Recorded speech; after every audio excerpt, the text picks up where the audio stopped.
Again, good morning, good afternoon, and good evening to everyone, especially those at the other side of the world.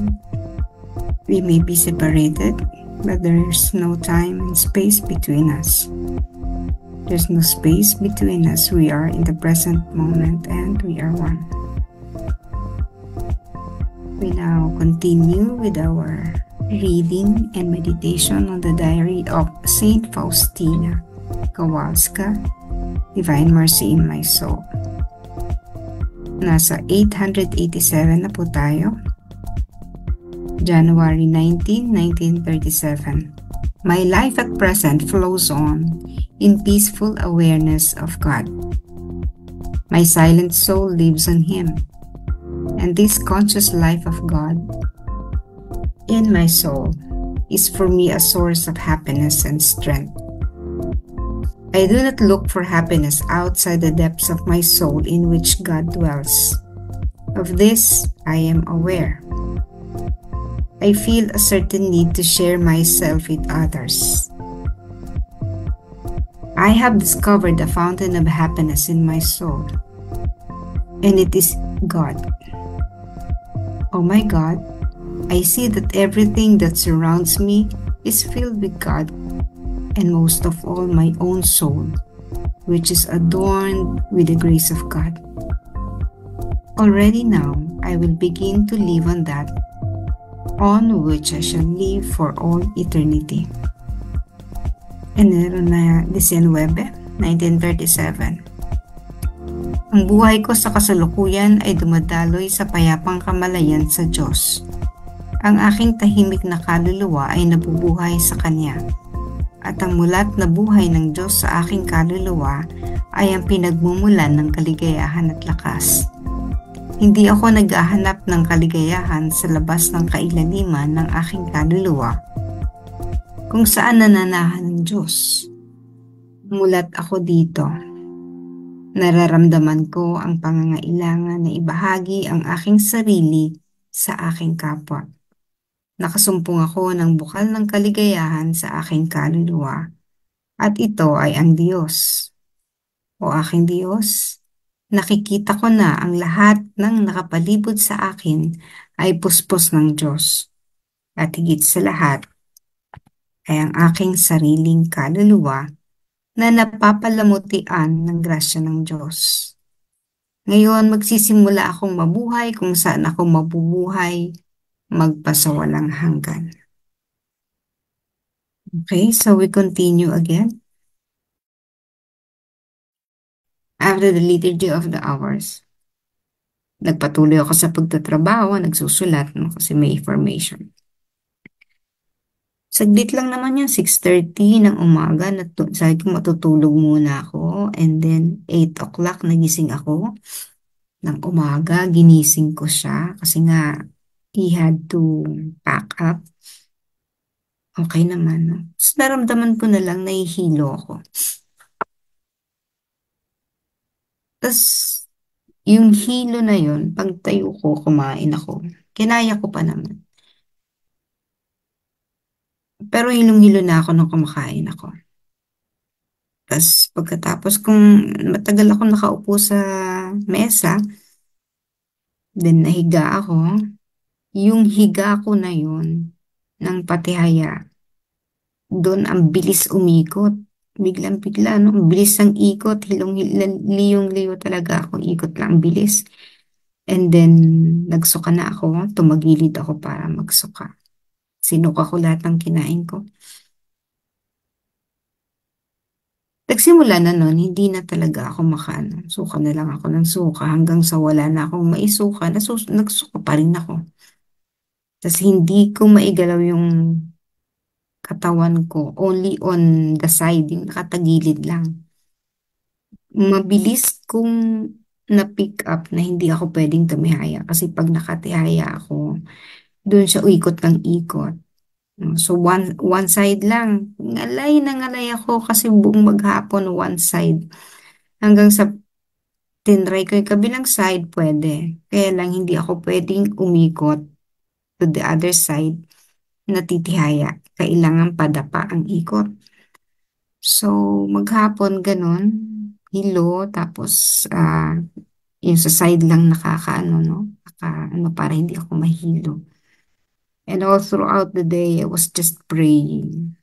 Praying. Jesus, I trust in you. Nag-chaplet ng walang rosary. Just saying the chaplet. Hindi na ako nakakain nun. Hindi na ako kumain. Nung gabi, binigyan ako ng pagkain. Kumain ako kahit papano. But I did not move kasi pag gumalaw ako for the next 2 hours, isusuka ko yun. So I did not move for the next 2 hours. And then sabi ko nung gabi, Lord, ginaya ko si Faustina, Lord, kung ikinalulugod mo, ang ginagawa ko ng tuwing madaling araw ng 3:00, bigyan mo ako ng lakas. Tulog na ako. And then 2:30 kasi yun yung usual alarm ko. Nagising ako. I had the strength. So I got up, I brushed my teeth, I opened my laptop, and did the usual things. Nagawa ko naman po. Hanggang sa okay na ako. Nagtaka sila kung nagpaano ako, wala akong signs ng high blood, no? Although the sugar was mataas, talagang mataas yun kasi kakakain ko lang. Tapos, I also had dinner last night. Hindi naman malaking dinner, no, but I ate something. And then, yun nga, breakfast, kaka-breakfast pa lang.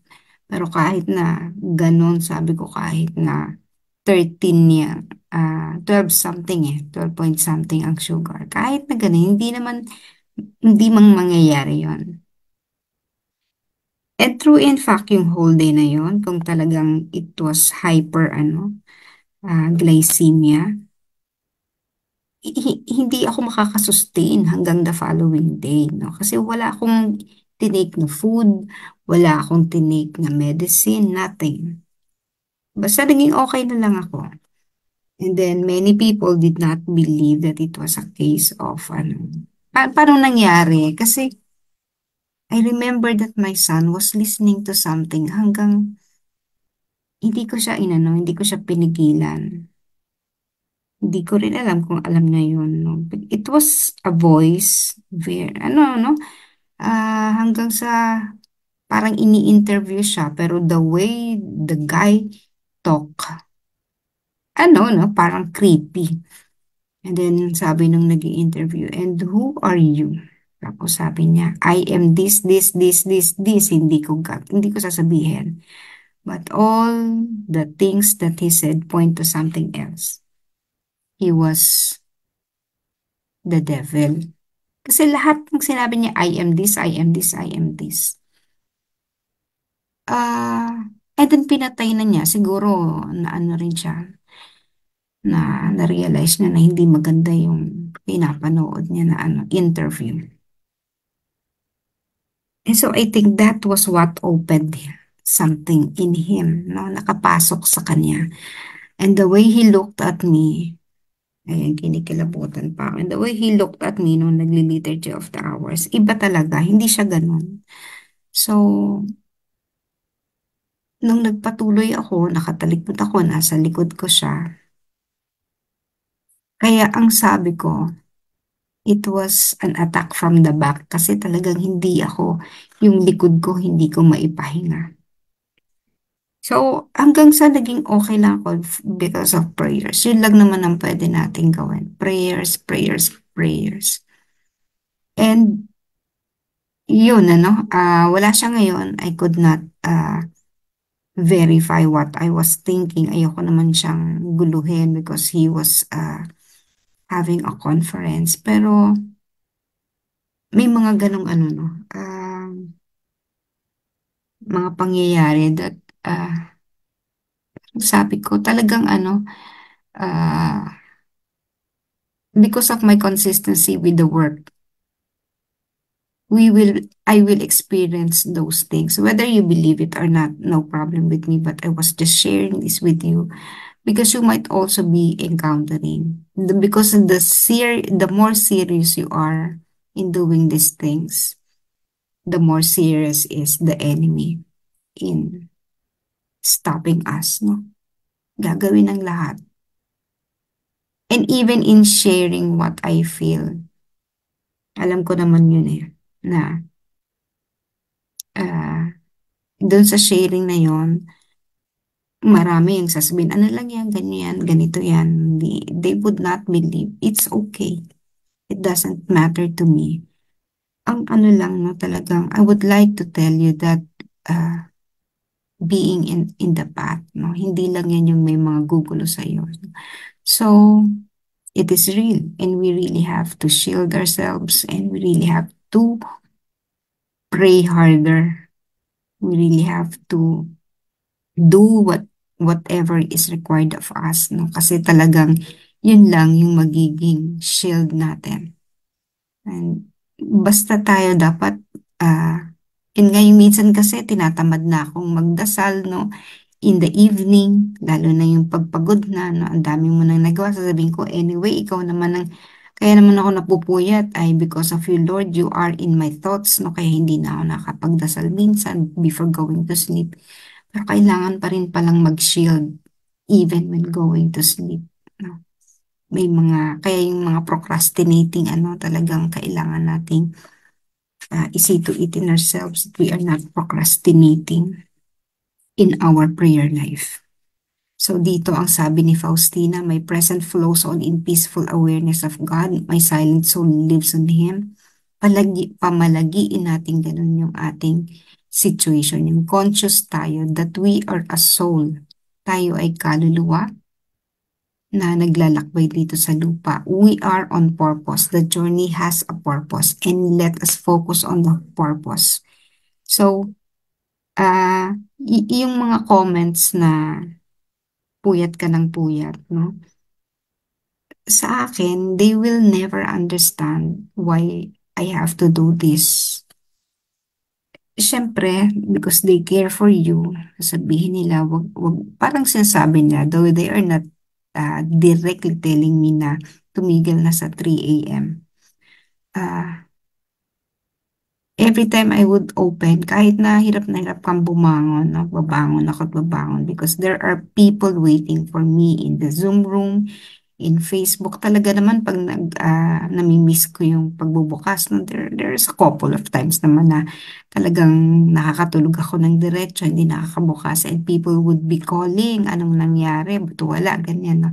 Because there are really people waiting, no? Parang hindi ko na kayang pabayaan yung mga kaluluwa na nag-aantay because they would like to be with me in praying sa 3 a.m. So, hindi maiintindihan ng maraming tao why I am doing this and why we are doing this. No, pero ang sabi ko, Lord, kung ikinalulugod mo ang ginagawa ko tuwing 3:00 ng madaling araw, bigyan mo ako lagi ng lakas na gawin yon. Otherwise, kung tingin mo hindi ko na kailangan gawin yan dahil magkakasakit lang ako, then so be it, no? E di pahinain mo na lang talaga ang katawan ko para hindi ko na yan magawa. But because every 3 a.m. I would be waking up kahit na hirap ako bumangon, babangon at babangon kahit groggy ka sa pagkakaantok, no? Bangon at babangon. Nagkakaroon ako ng lakas. And especially during the reading of Diary with Faustina, no? Kahit na nabasa ko na, wala akong makuhang inspiration on ang sasabihin pagbasa ng diary. At 3 a.m. right after we did the Chaplet of the Divine Mercy, magkakaroon ako ng instant inspiration on what to say. So, I knew that I am on the right track. I knew and I know that the Lord is willing, very much willing. And this is very pleasing to God. Hindi hindi isang bagay na parang walang katuturan, no? Of course, may katuturan ang ginagawa natin. And sabi ko nga ng isang beses, hanggang kamatayan na, pasensya na. Yung ganun ba na declaration kasi this has been helping a lot of people.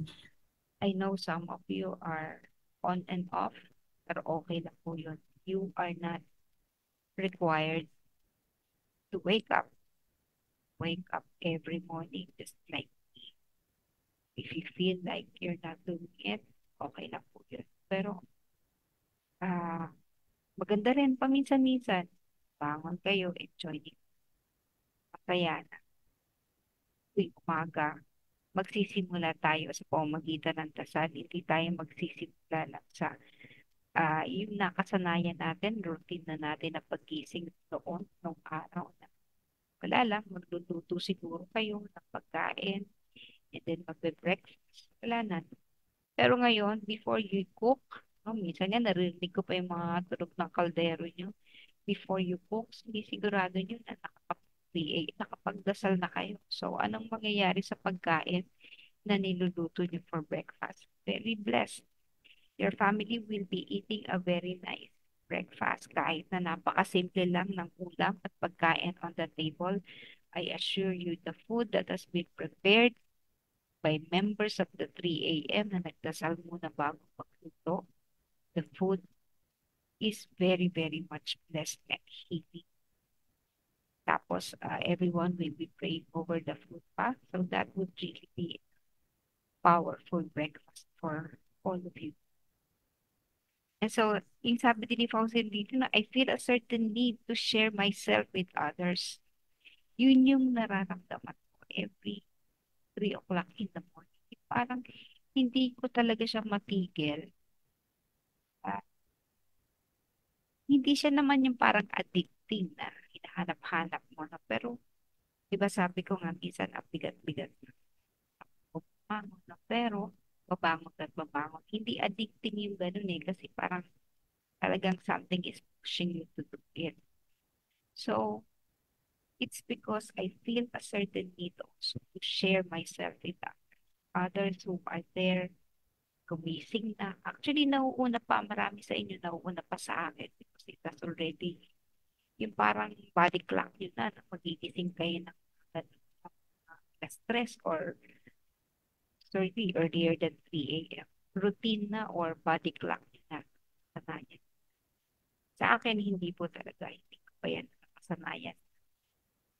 Gigising ng ganun kasi kailangan ko pa talaga mag-alarm. Otherwise, wala tayong 3 a.m. pag hindi ako nag-alarm.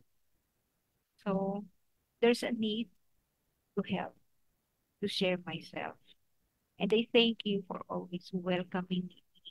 I welcome you pag umaga kasama. And lalo marami would be really eager to hear what is the message of the diary of Christina. Marami ganun na nag-iniintay talaga itong diary entry. Like, mga ba sabihin, nakakatuwa nga kasi ah, yung meron kayong yung meron na kayong thirsting puhaw sa inyong kaluluwa sa mga ganitong bagay at yan ang isang marka or ah, isang bagay palatandaan na kayo ay hindi na lang ordinary. So, congratulations on your consistency in doing the 3 o'clock prayer, 3 o'clock in the morning, not in the afternoon.